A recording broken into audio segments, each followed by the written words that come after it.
I was so tired. I don't know what got over me, but I feel like I just needed to get me a respite just for a moment, just one little moment of me time.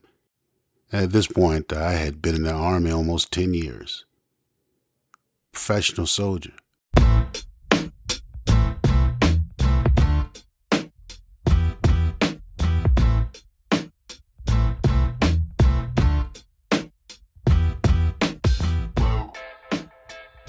Hey there, and welcome to Grit, True Stories That Matter, a weekly podcast on the art and craft of the personal narrative story. Each week, my partner Kurt and I will tackle one topic or answer one question as best we can to help you craft and tell better, more engaging, more relatable, and more memorable stories. True stories, personal stories, grit stories. This week, our feature storyteller is Ray Christian. It's his second time here on Grit because he's that good. He's got a 6-minute story. Stick around after Ray is done when Kurt and I talk about the classic story structure. If you'd like to help us out, please let folks know about this podcast. If you listen on Apple, take a moment right now, rate and review this podcast. It really does help. Kurt has a class coming up soon, and we've also got a couple of events. So if you're interested in that stuff, learning more about this, or attending a show, or maybe even telling a story, check out the information in the show notes. We'd love to have you. Thanks again for all of your support and for listening. Let's dive in. I remember during the first Gulf War, I was out on guard duty with another guy, and we had been bombing Iraqi positions for probably more than a month. And you could look out in the distance and see the rockets being fired far, far off in the distance, and where they would explode, and these multiple little bombnets, these like small grenades would hit the ground and they would burst. And from the distance, they looked like stars dancing on the horizon. And I remember telling the guy, "It looks beautiful, doesn't it?" And he says, "Yeah, unless you were under it." Well, in the weeks that would follow, our unit would start its advance, and we started to move on Iraqi positions. And it was then that you could see the evidence of all that beauty. Hundreds of Iraqi soldiers who were trying to surrender, a lot of them dead, badly wounded and mangled. Some cried. Many had been injured in vehicle accidents, burned. And it was easy to imagine in a situation like that, your own self being killed. And when we took the time to search and check all the prisoners, a lot of them had intestinal worms in their pants. And it was moments like this that your humanity would start to come out. But it seemed like every time that would happen, some wayward Iraqi soldier, maybe some lost infantryman out there by himself, decides to take fire. And we would neutralize that fire in any way possible. Because that's what soldiers do. Now you see, there is not combat going on at all places, at all times in a sector. I mean, on your left and right, there could be a whole lot of action going on, or there could be nothing going on. And to your front, there could be action, or maybe nothing. And it's times like this, during continuous operations and fatigue and sleep deprivation, that the fog of war can start to settle in. And that's when you see things that are not there.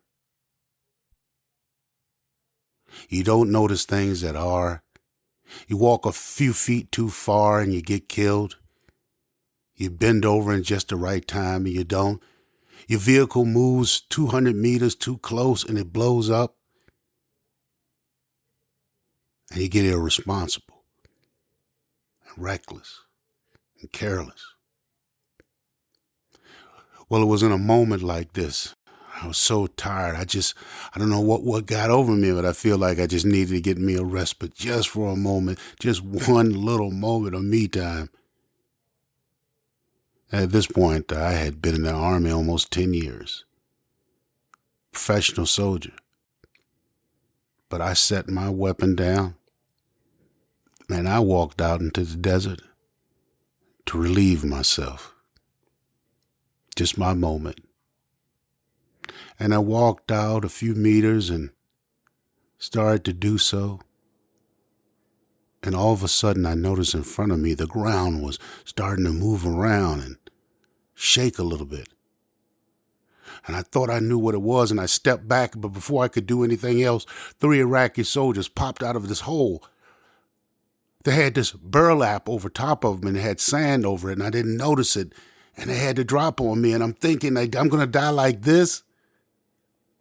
I was a professional soldier. And it didn't take me long to realize that what they really wanted to do was to surrender. They wanted to give up. They were crying and grabbing at my feet. So I walked them back to my unit. And they were processed. And as a professional soldier, I could maybe understand after weeks and weeks of bomb and artillery and an armored onslaught that soldiers might not want to fight no more. And I could understand the level of motivation to continue to fight. But see, the thing is that stuck with me is if I were them and I saw me walking up with no weapon, I would have shot me. And if I had walked up to them and they scared me and I had my weapon,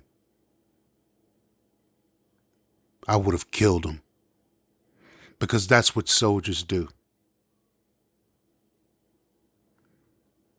And ever since that day, I have wondered, I have hoped, and I have wished that those men went on to have a long and prosperous life.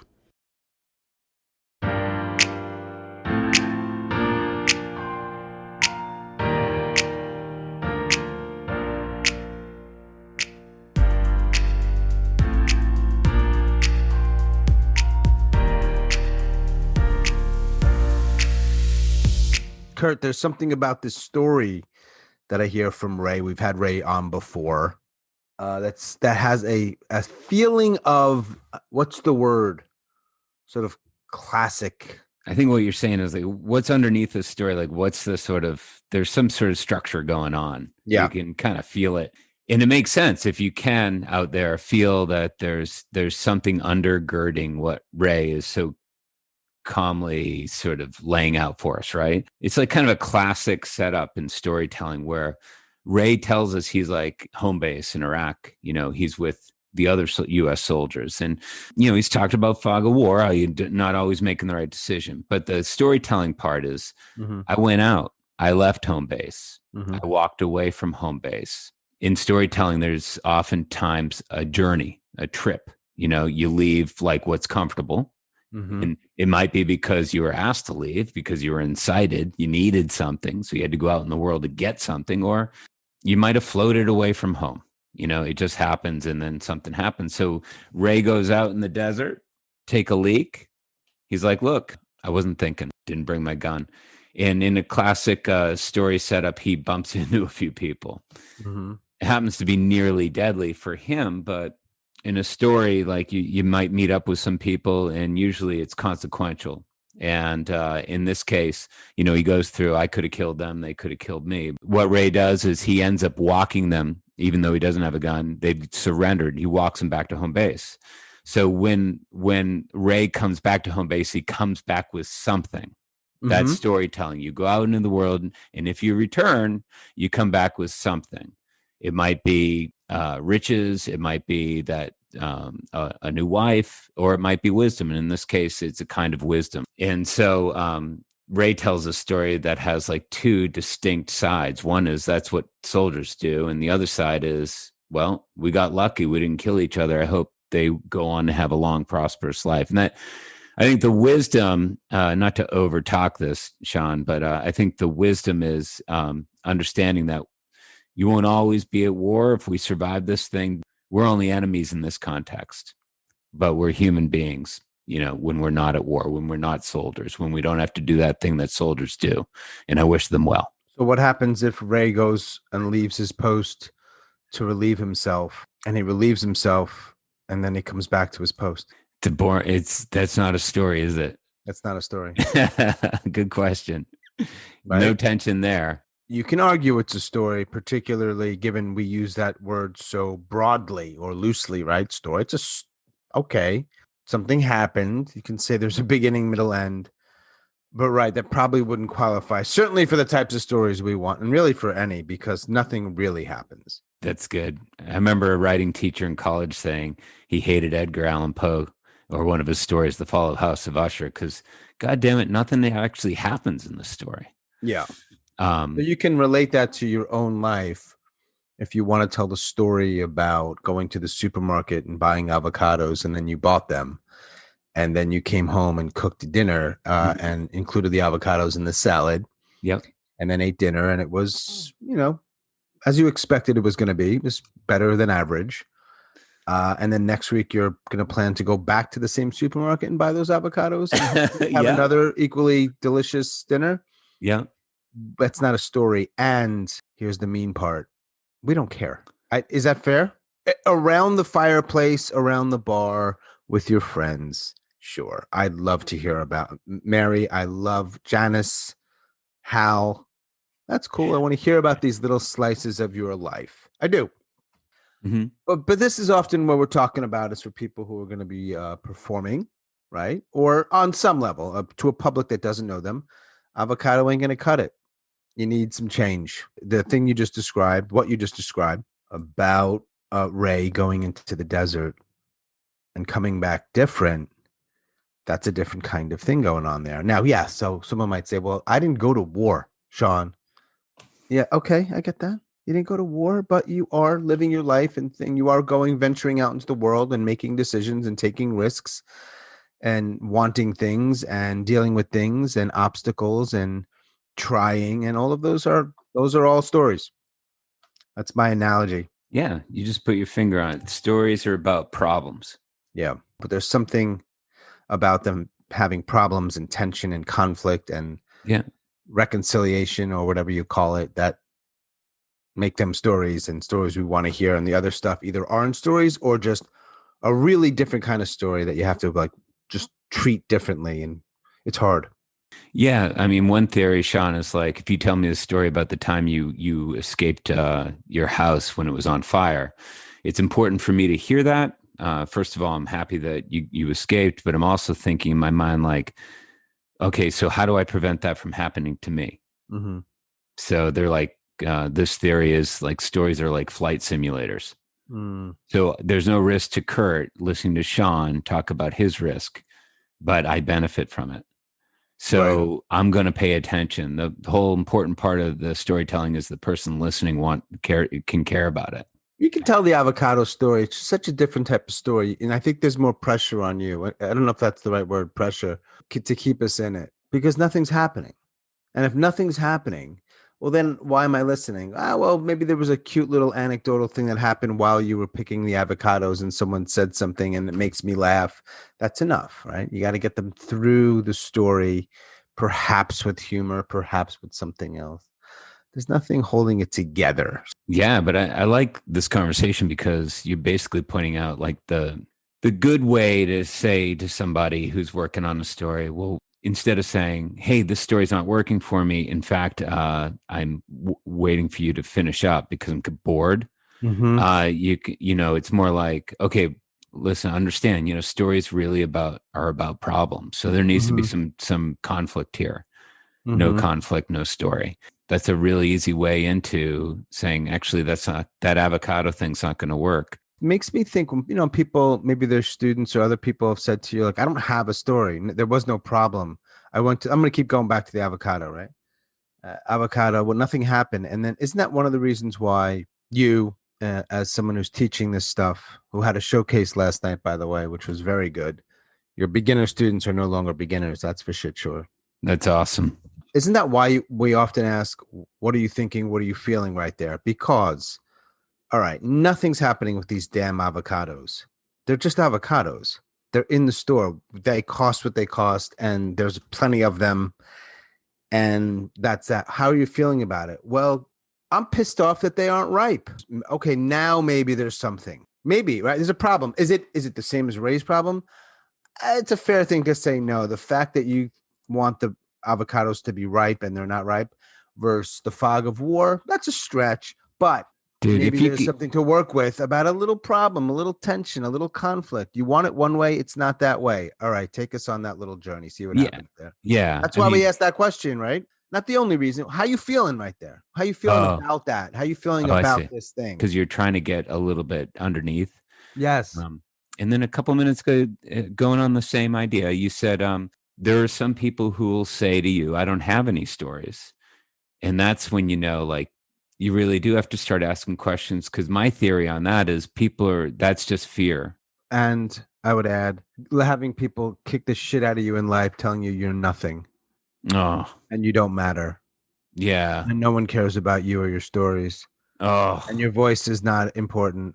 Oh, man. Just keep your head down and do what you're supposed to do. Oh, sign up for my class, man, because I want to help with that, because that drives me crazy. And it's just baloney, and it's no way you don't listen to that stuff. All you need to sometimes do is dig a little bit more, ask one or two more questions, get to the heart of it. What's the heart of it? I don't want to be a shitty wife. Let's start writing that story. Maybe. Yeah, or I don't want to hear it tonight.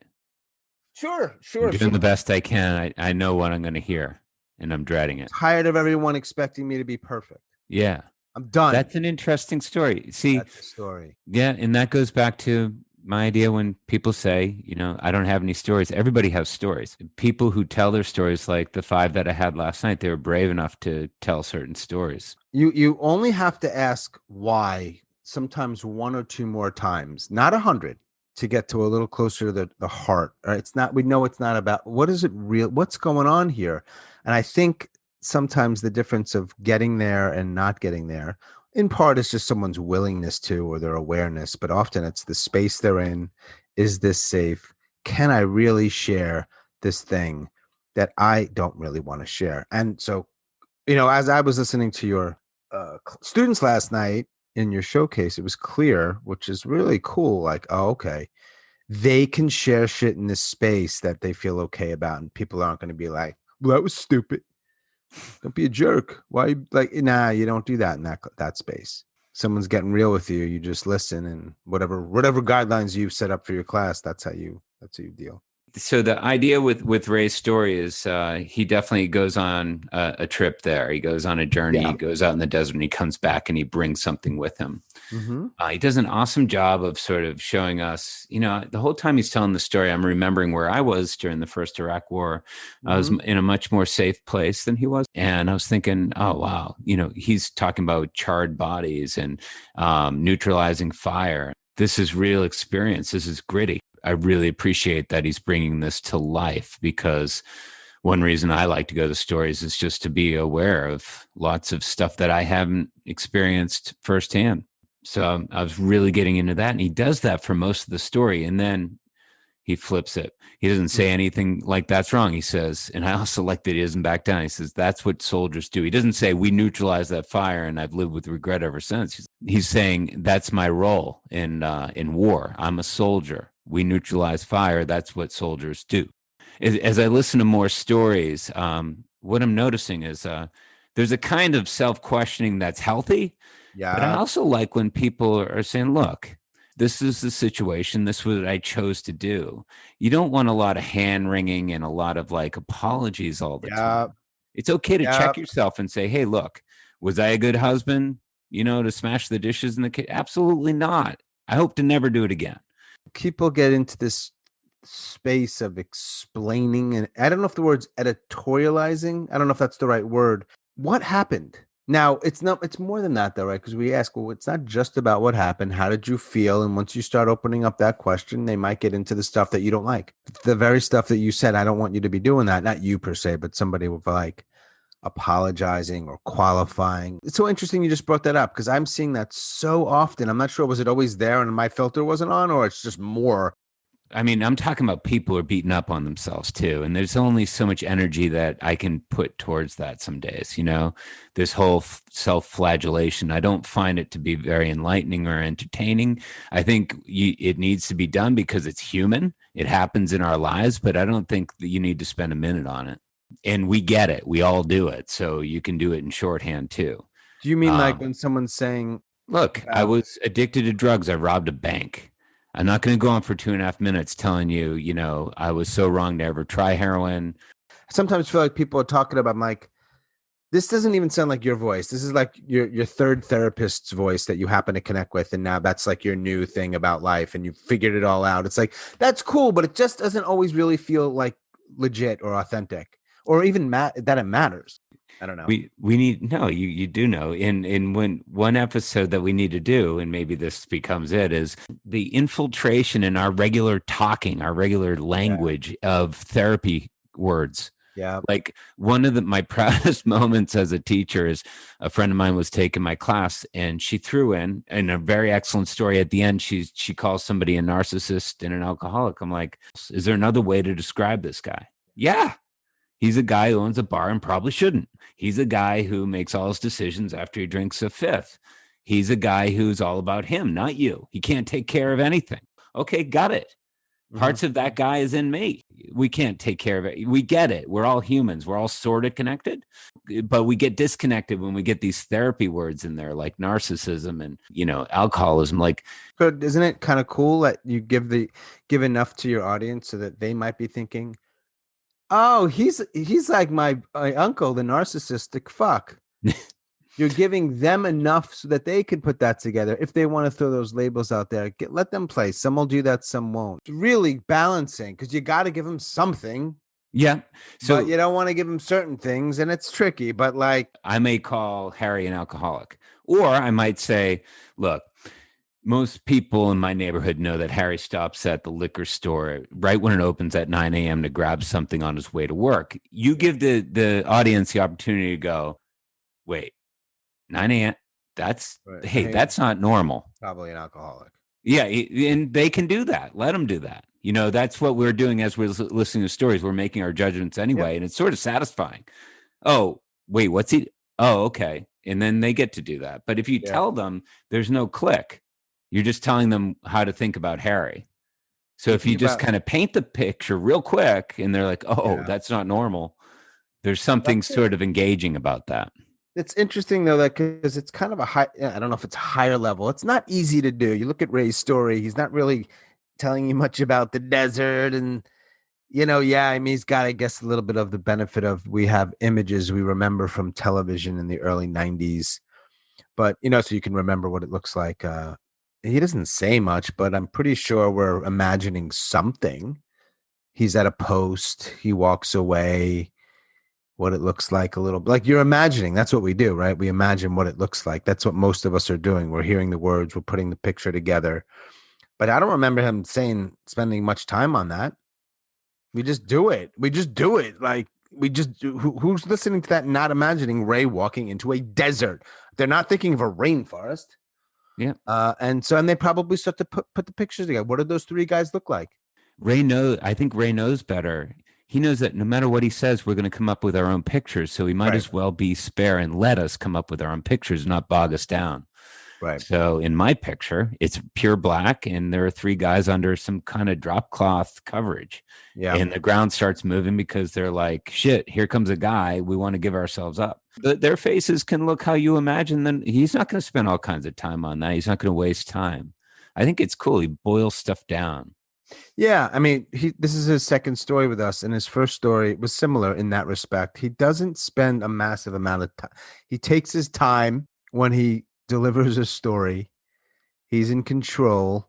I think he's a great storyteller, and I see in this story and the other story a man who is clear on what he wants to say, on how he wants to say it. He's measured in his delivery. He's very intentional, and he knows he's giving us enough to fill in a lot on our own, whether that's what the scene looks like physically or other things. That's hard to do, and he does it well. So kudos to him for that. What Ray's doing in the story is he's giving us a narrative arc that is really familiar. You leave home, you go out to a strange place, you encounter some people you've never met before, there's some conflict. If you're able to survive and you come all the way back to the place where you started, usually you're bringing wealth or a new wife, or you're bringing some wisdom. In most cases, it's about wisdom. And so when Ray comes back, he's still a soldier, but he also kind of gives you this coda in the story. We're not always going to be enemies. When we're not at war, we're not soldiers anymore. And I wish them all well. We lucked out. None of us died that night. We could have. Right. That's what makes it a story. So that's sort of Ray's journey. And he knows he can do a lot with that. Like, we're going to recognize that even if it's in the subconscious, okay? There's some action. This guy's going out in the dark and he's forgetting something. In between, he knows that he doesn't have to overdo it in describing these guys in the whole, that you and I are going to come up with our own mental pictures of what's happening. Mm-hmm. And what's really important is that he keeps the story moving. So right away, he brings us into danger. He's right in front of these guys. Mm-hmm. What he also populates the story with is brutal honesty. I would have killed these guys. That's what soldiers do. Yeah. If I were them, I would have killed me. Yeah. Walking up to them like that in the dark, I would have killed me. I would have shot me. Yeah, you know, you just admire Ray for not apologizing, just saying, "Look, this was my job. I was a soldier for 10 years at that point. I like it." And then he comes back, and he's also sensitive enough to say, "But thank God it didn't work out that way, because it's not like I was, raging homicidally the whole time. I was just trying to protect my ass and neutralizing fire and everything. I'm glad that we had that weird experience and that everybody was okay." So it just works. It's a really cool, and you'll start to notice as you put stories together that, a lot of them kind of can move like this. Sean, like you tell your students, you're the hero of every one of the stories that you're going to tell. So it's always about one of your students going out into the world because there's some goal. I need something. Yeah, you have to have a motivation. You have to have a goal. Yeah. Why do you leave home? Well, I had to get some groceries. I was hungry. Then I got T-boned by right. a Ford Fiesta, and now I don't walk the same. Yeah, and that's my conflict, and this is what I'm doing to deal with it. That's a story. But something had to get you out of your house. Yeah. So it doesn't always have to be extraordinary. It can be as like normal or basic as hunger. Need to go to the grocery store. From that basic concept. And I call it basic, but I didn't always get that. I like to have that illustrated. I like to talk about it too. Also, I'm thinking about this guy, Ray. He's telling the story that, I've never been in war, and most people haven't.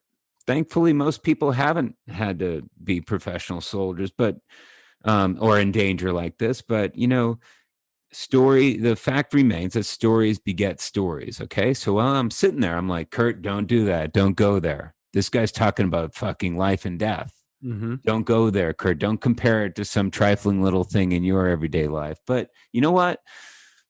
It's true. That's what you do as a listener to stories. You're like, how does this apply to me? Is there something in my life that, usually you're not asking, that just pops up. Fog of war. You're not always making the right decisions. Oh, I see. It's just human to sort of have lapses. And even when you should be taking care of yourself, like this time, like a pandemic, you still want to go outside. You still want to go see those people. You can't help it. You get worn down by time itself. And when I'm listening to Ray's story, like I left my gun back at camp, or you don't know, sometimes you don't make the right decisions to take care of yourself. I'm like, oh, I get that. That's a real human thing. And whether you've been to war or not, you're going to be able to relate to Ray's, extraordinary experience of having been a soldier. I get to listen to Ray's story and make whatever connections I want. Maybe I'm making a connection to the pandemic we've been in the last year and some of my own struggles. Yeah, man. I mean, is it like being in Iraq in 1991? Probably not, but struggle, right? I know that I'll never know that situation, but I think I'll have confrontations with people. And certainly we all, no matter what happens, we feel like our lives are in danger at various points in our lives. Unless you're like me when I left and I said, if I get drafted into that fucking war, I'm going to go to Canada. Did you at age 18 go to the post office and what did they call it? Whatever I had to do, I did, but it was. You did it? I would have left. I said I was going to go to Canada if they got me. I was the first age, 19 years old at that war. Yeah. I wasn't doing it. Ray did it. Different life, different situation. I think Ray's got some years on me. And who knows what his reasoning was for going in. There can be positive stories too, and positive outcomes. And getting back to Ray's story, without leaving us feeling like he was trying to come up with something positive. That's what I've noticed about Ray's stories. Something to be admired is, yeah, he gets into something positive, but he doesn't diminish, the real world toughness that had been established for 5 minutes in that story.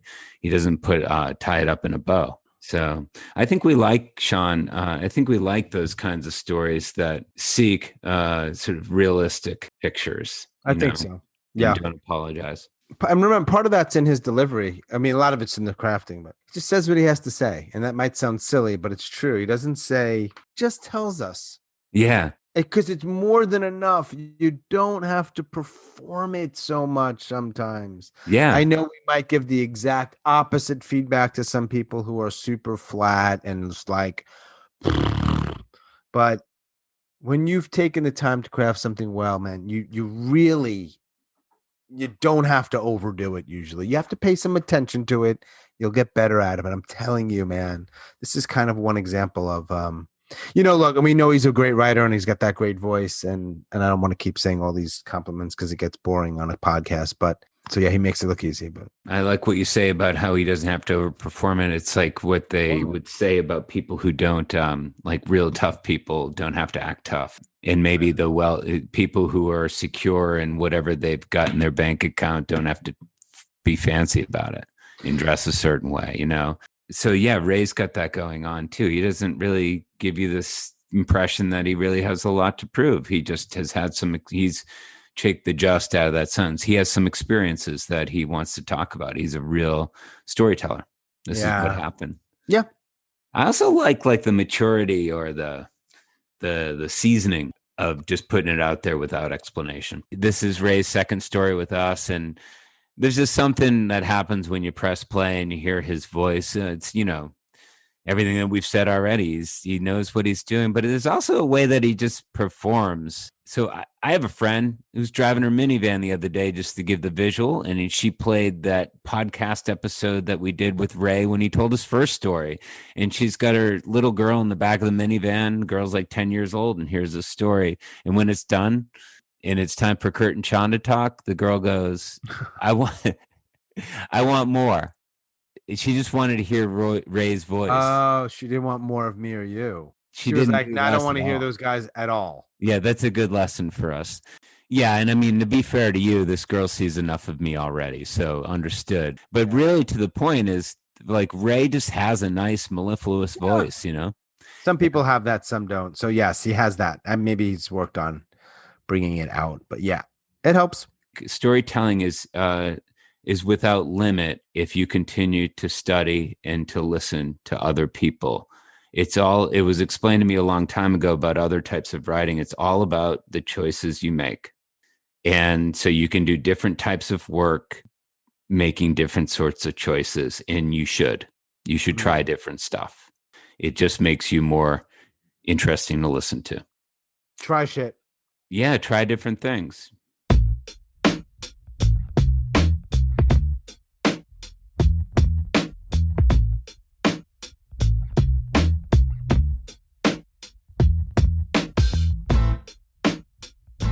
As always, thanks so much for listening and your support. If you want to learn more about how to craft and tell these kinds of stories, Kurt's got a class coming up soon. And if you want to check out some events, some fun stuff on Sundays, well, we've got the Mental Health Happy-ish Hour and the 99-Second Story Slam that are coming up this month. So check all that information out in the show notes. Thanks again. That's it for now. Boom.